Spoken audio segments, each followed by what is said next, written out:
রাহাত শহরের এক ব্যস্ত মানুষ। সকাল ৯টা থেকে রাত ৯টা। কাজ, ক্লান্তি আর কোলাহলে ডুবে থাকা একটা যন্ত্রচালিত জীবন। দিনগুলো চলছিল যন্ত্রের মতোই, যেন অনুভূতিগুলো ধীরে ধীরে নিঃশেষ হয়ে যাচ্ছে।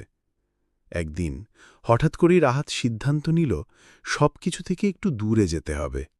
এক ব্যাগ জামা আর একটা বই নিয়ে সে রওনা দিল সুনামগঞ্জের টাঙ্গুয়ার হাওরের পথে। হাওরে পৌঁছে সে একটি নৌকায় উঠল।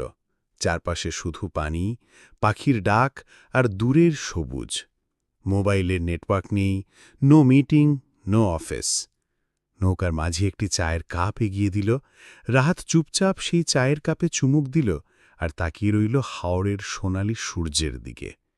সময় যেন থেমে গেল। এক বৃদ্ধ মাঝি হঠাৎ বলল, এই জলে অনেক কিছু হারিয়ে যায়, আবার অনেকেই এখানে নিজেরে খুঁজে পায়। রাহাত মৃদু হেসে বলল, আমি কি খুঁজছিলাম জানি না, তবে মনে হচ্ছে এই জলের মাঝে নিজের একটা অংশ পেয়েছি। সে রাতে রাহাত নৌকার ছাদে শুয়ে আকাশের তারা গুনল আর জীবনে প্রথমবারের মতো এক ধরনের নিঃশব্দ শান্তি অনুভব করল।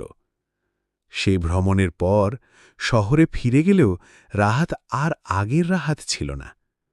সে বুঝে গিয়েছিল জীবন মানে শুধু ছুটে চলা নয়, মাঝে মাঝে থেমে গিয়ে নিজেকে খুঁজে নেওয়াটাই সবচেয়ে জরুরি।